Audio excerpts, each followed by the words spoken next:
Senhor, o Salvador.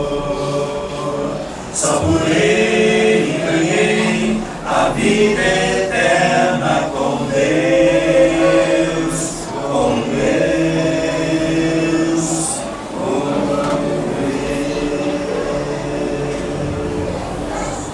Bondoso Deus, na Tua presença, Senhor, nós nos reunimos nessa manhã.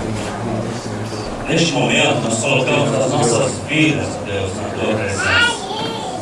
Colocamos o nosso pensar, colocamos as nossas ações, colocamos as nossas atitudes.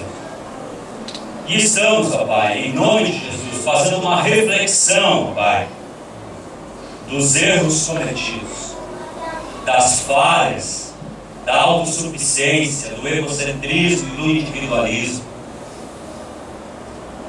Todo o ocorrido na cruz, Pai, foi para que nós vivêssemos em comunidade, dando suporte uns aos outros, amparando, consolando.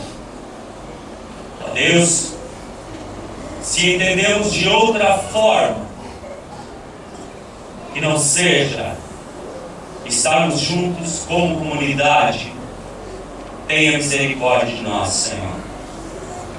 E se ainda não entendemos, Senhor, o maior gesto já feito pela humanidade, que foi o sacrifício realizado pelo Teu Filho amado, Senhor, se nós não entendemos isso, tenha misericórdia de nós.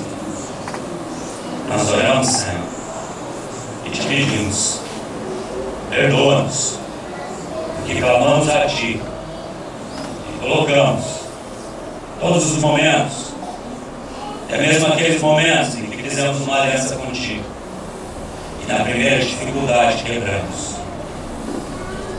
Não devemos esquecer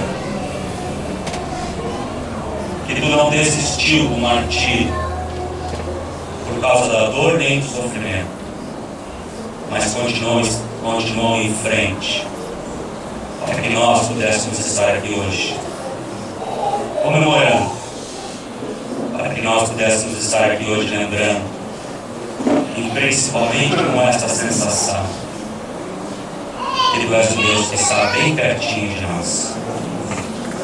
Nós oramos, perdoa-nos, em nome de Jesus. Amém.